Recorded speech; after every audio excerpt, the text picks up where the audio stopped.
গতকালকে আমার কাছে একটা খবর আছে যে এয়ারপোর্টের সামনে কিছু বাংলাদেশি লোক সাসপেক্টেডভাবে ঘোরাঘুরি করছে, 4-5 জন বাংলাদেশি।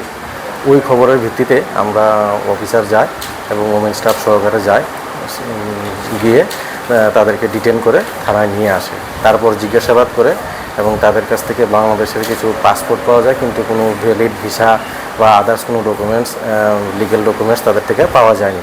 তারপর তাদের এগেনস্টে আমরা একটা কমপ্লেন লজ করি থানায় সুমোটো। তারপর একটা এফআইআর নেই, এফআইআরের ভিত্তিতে তাদেরকে আমরা গ্রেপ্তার করি।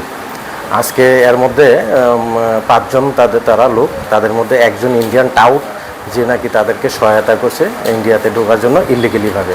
তো আজকে তাদেরকে আমরা এয়ারপোর্ট থানার মামলা 49/2026 মূলে তাদেরকে আমরা মোহনপুর কোর্টে প্রডিউস করছি।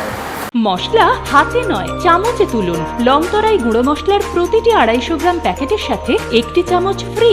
লংতরাই গুঁড়ো মশলা, রান্নায় তোমাকে চাই।